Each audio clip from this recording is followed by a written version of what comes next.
Madam Speaker, I rise to warn of a dangerous bipartisan consensus that is walking us into war with Russia. In the days following Russia's illegal invasion of Ukraine, Senator Rob Portman said, "I haven't seen this kind of unity since 9/11. It's a nice statement, but what does it really mean? Unity always seems to come before the worst decisions we make. Our drive to unity often overruns our reason and discernment. The post-9/11 consensus gave us the Iraq War, the Patriot Act. The COVID lockdowns and mandates came from unity bundled by fear. Defund the police took off because dissent wasn't allowed. You were shouted down as a racist, just as now questioning our actions in Ukraine makes you a traitor. Do we have amnesia in this House? Is memory loss a consequence of the gerontocracy of Congress?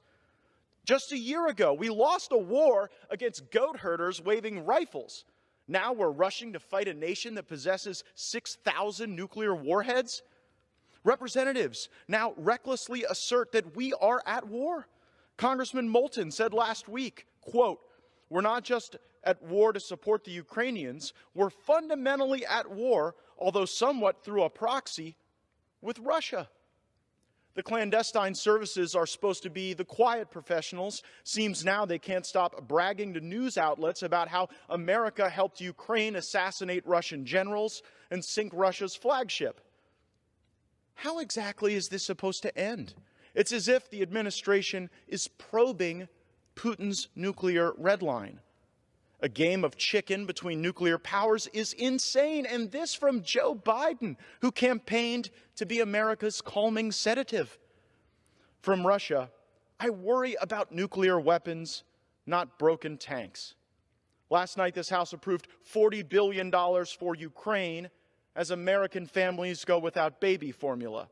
To put that in context, Biden's budget calls for $15.3 billion for Customs and Border Patrol. So apparently Ukraine is more than twice as important as our homeland. 2 weeks ago, we voted on the Ukraine Lend-Lease Act. I was one of just 10 representatives to vote no. And here was the response from MSNBC. GOP's Putin wing balks at supplying weapons to Ukraine.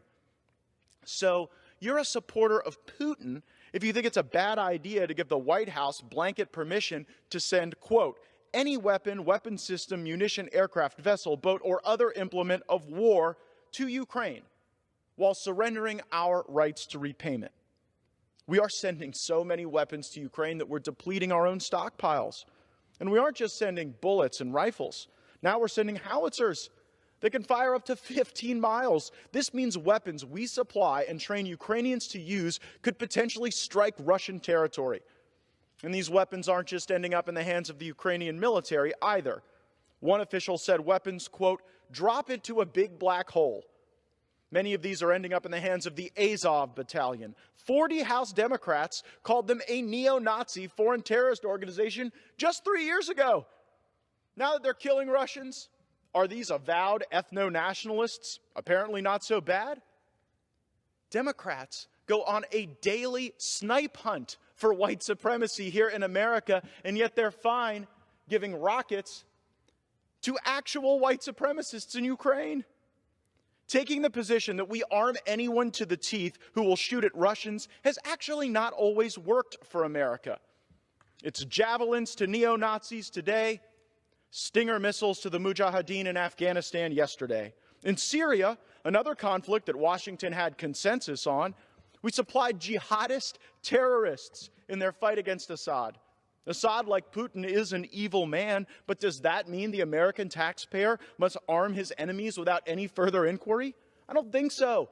And I would imagine most Americans don't think so. But that's why we never have real debate on these issues. The swamp would rather talk about saving democracy than our actual dangerous reality. And if we are at war, like Congressman Moulton says, then why not vote on an authorization to use military force?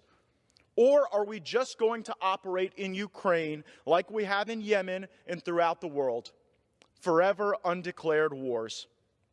I suspect many in this body won't want a vote or a debate because regime change in Russia is their actual objective, not defending Ukraine. And to achieve this goal, they're willing to send billions to Kyiv that will line the pockets of corrupt officials just like we did in Afghanistan. We are sleepwalking into a war, and the American people are left in the dark.